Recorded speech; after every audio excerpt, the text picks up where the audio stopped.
जय जगन्नाथ सांग मैंने मुझे आपण मान पाखक नहीं आसी चिकेन पकोड़ा केमिति बनइबार बहुत सहज उपाय बतैबी जहाँकि खाइले बहुत भल टेस्टी लगे एवं ता सहित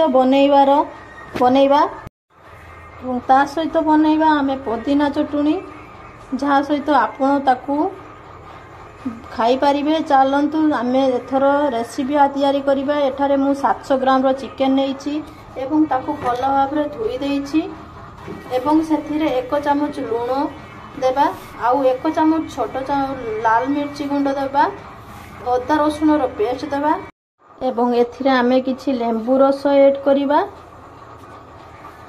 तापरे आमे 20 मिनिट पई ताकू घुड़ेई दे रखिबा। ताकू आमे भल भाबे गुड़ेई देबा। भल भाबे गुड़ेइबे जेमिति तार सब किछि ता देहरे मिसिबो। ताकू आमे 20 मिनिट पई कि भी रखि परिबा। भल भाबे गुड़ेई देबा। ताकू मु 2 घंटा फ्रिज रे रखि देथिली भल भाबे गुड़ेई की। मु एठारे 2 घंटा फ्रिज रे चिकेन को रखिथिली। पुणी थरे बाकी मसाला ऐड करिबा। ताकू काढी की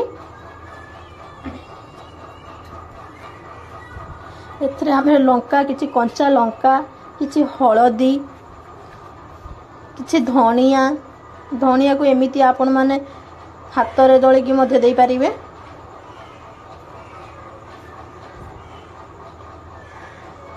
एमिति दळे दबा आउ किछि अजवाइन ऐड करिबा। एथिरे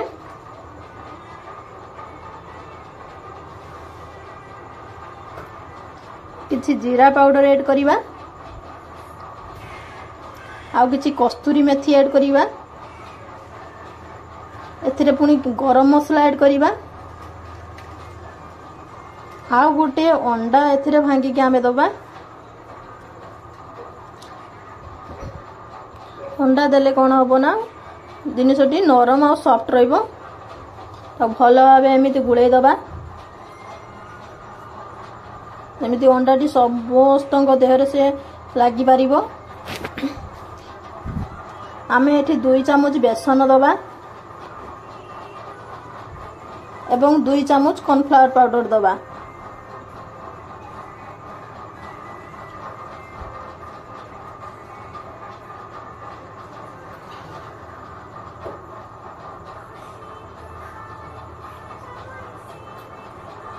ताकू एमिति आमे भलो भाबे गुळेई दबा। भलो भाबे गुळेई देले कोन होबो ना से भलो लागिवो। देखि बारतु ता देहरे लागि गला मसाला। एबे आमे चटणी पे ऐड करिवा। किछि धनिया पत्र नबा आउ किछि पुदीना पत्र ऐड करिवा आउ किछि टमाटो गोटे टमाटो मु एठी नैछि 4 रु 5 पाखुडा रसुण कुसा नैछि आउ गोटे छोट अदा टी नैछि गोटे पियाज 2टा कंचा लंका 2टा लंका किछि चाट मसाला ऐड करिवा 1 चामच जीरा पाउडर ऐड करिवा गोटे लेंबू रस ऐड करिवा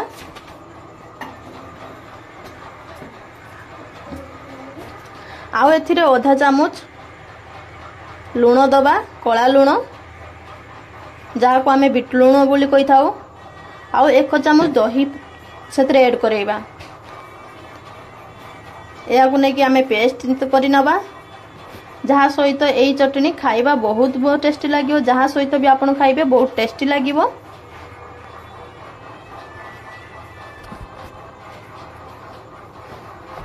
चलंतु एबे आमे तेल को मीडियम साइज रे गरम करी सेथिरे चिकेन छाड़ीबा। आमे जदी गरम करिबा जदी हाई रे आमे गरम करिबा तेले चिकेन रो रंग बाहर भलो देखा जिवो किंतु भितरे कंचा देखा जिवो। चिकेन को प्रथमे आमे हाफ फ्राई करिबा ताकू एमिति भलो भाबे गुळेई देबे जेमिति से तळे न लागिवो दरकार। याकू आमे छाकी 2 मिनिट रेस्ट देबा। चिकेन पकोड़ा को संगे संग एका थरके चिकेन पकोड़ा हबा हेले भलो लागे नहीं तो आमे ताकू 2 मिनिट रेस्ट दबा। तापरे आमे याकू पुणी फ्राए करिबा आमे या को छांकी दबा प्रथमे हल्का फ्राए करिके आमे ताको छांकी दबा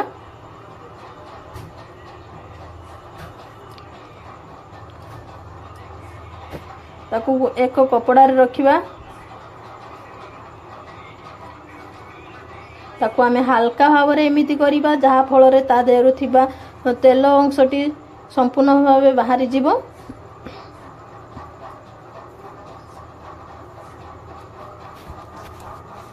देखि पारथे मु भलो भाबे ताको भलो की कर देते ताको पुणी आमे डबल छांकीबा द्वितीय थर छांकीबा द्वितीय थर छांकीले ता देहर चिकन जो आमे हाफ फ्राए कर रखिथिले ताको आमे डबल छांकीले कोन होबो ना चिकन पकोड़ाटी भलो भाबे सिजिबो आ भलो भाबे ता भीतर को तेल जीवो एमिति रेसिपी केही भी आपन को जणै नथिबे तो चलंतु एबे हम चिकन पकोड़ा रेडी हो गला आमे एबे ताको छांकी दबा देखि पारथबे तो मु एबे आपन को गुटे भांगी के देखौची आपन को केमिति ता भीतर सिजिची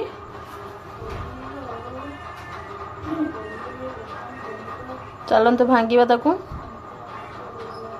देखि पारथबे ता भीतर केमिति हो जाईची भलो भाबे सिजी जाईची आमे एथरे किछि चाट मसला ऐड करिबा आ ताको भलो भाबे गुळेबा एमिति करी घरे थरे बनै खांतु रखुची जय जगन्नाथ।